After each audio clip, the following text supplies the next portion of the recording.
Hey guys, welcome to another episode of TLG Vlogs, and today I'm gonna tell you about my scariest real estate showing I have ever had. It was probably one of the most terrifying experiences I have had in my career. So here's how the story begins. Once upon a time, one of my agents, Jared Rothstein, we'll throw Jared on the screen here, give him a little love, was doing a marketing campaign.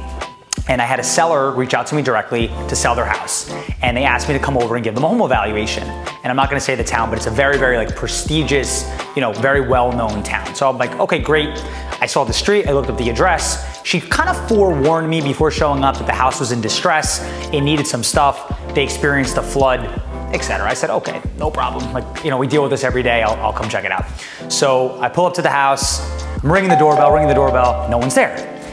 I'm like, what's going on? So about 10 minutes pass by, I'm calling the seller, no answer. And then I'm getting ready to maybe leave and she just like strolls right in the driveway. And from the minute I met her, I was like, this is gonna be a little odd.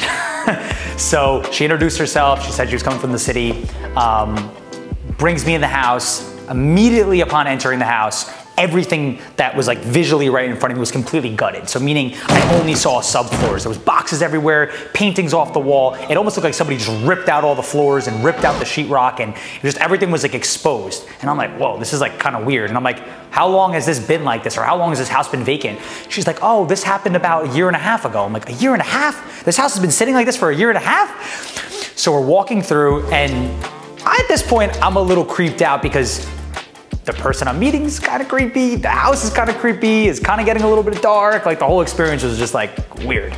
So we're walking into the family room, which is also kind of halfway gutted, and I'm like looking around, and my first initial thought process is like, is there something living in this house? Because I'm like, if it's been abandoned and it's vacant and it's gutted, there's something weird. So now my eyes and my ears are kind of like, just like looking around wondering like, what's going on?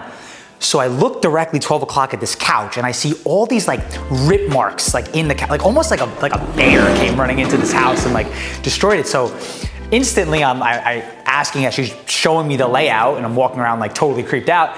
Like what happened here? She's like, oh, that was his whole story in itself. And I'm like, uh-oh, like that's a whole story in itself. So she tells me that it was like late at night one night, and she comes into the house, and she was coming to get her mother's mail. So this was her mother's house. And she opens a door, and she's greeted by these like big blue, like beady, crazy eyes. Like that was at like the top of the second stairs of the house, and it was staring right down. And she expresses to me that this like monster, oversized raccoon comes charging at her down the stairs. And now I'm like, she's telling me the whole story, and obviously I wasn't there for this, but I'm like thinking to myself, like, is this raccoon still here? Like, did another raccoon come in this house? Like, I'm kind of totally like, what's gonna happen here? So now I'm like ultra sensitive, because I'm like, all right, well, there's clearly animals that got in here once, like it's not being taken care of, it could happen again. Like, this woman I feel like is gonna run for her life if something comes for me, so I'm like, whatever. So we continue the tour, and at this point I'm like listening to her and hearing her whole story.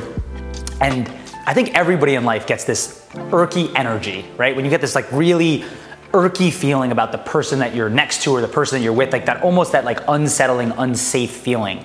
So like instantly, like you kind of just like watch your guard, right? Like you're like, all right, I don't want to let somebody too close behind me here. Like I kind of want to have a visual of who this person is in front of me, because I don't feel comfortable.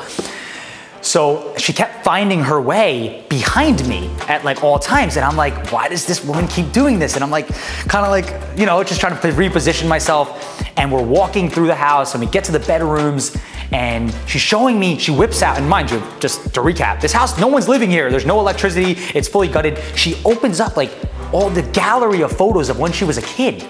And she starts telling me about the relationship of her and her sister and these photos. And I'm sitting here like, lady, I just want to give you a home evaluation. Like I'm in a vacant, gutted, no light house right now. Like it's starting to get dark. And I'm like, why are you showing me your mother's pictures, your pictures? And like, once again, like you just try to, push along the tour. Like I just want to, I want to like get out of here. So I'm spending time, I'm trying to be nice, trying to engage, like trying to feel for her. She's telling me how the insurance company's not paying her and whatever. And then the story turns for the worst. She tells me that she wants to show me the basement. And I'm like, okay, let's go look at the basement. So I'm walking down the first step, and I come to where the kitchen is, and I'm looking and we see where the basement is. And once again, she's behind me again and I'm like kind of uncomfortable and she points like, there's the basement. And I'm like, okay. So I put my hand on the door, I open the basement and I'm like, why is she still behind me? And I'm walking down the basement and I turn the light on and without exaggeration, Tim's gonna throw this on the camera so you guys can see this. This is what I see. This picture that you're looking at right now, a chair that's sitting, a red chair in the middle of the room with a knife that's about this big and duct tape. And I'm like, whoa. Now I'm like, all my worst nightmares have just came through, like this creepy house, this really crazy woman, and there's a random red chair with a knife and duct tape. Like, I'm like thinking like her crazy brother from like, you know, Texas Chainsaw Massacre is gonna come out and grab me and take me up to this chair. So now, instinctively, I didn't want to ask her about the chair and the knife, because like, who has, like, you see the picture, like, who has a chair, a knife, and duct tape that's just sitting there? And she's kind of ignoring it. And I'm like, well, now I'm definitely like staying far away from you. And like, we're like kind of walking around this chair and I'm just, my brain process all the time is like, why is she not addressing the fact that this really creepy setup is in the middle of her basement after this experience?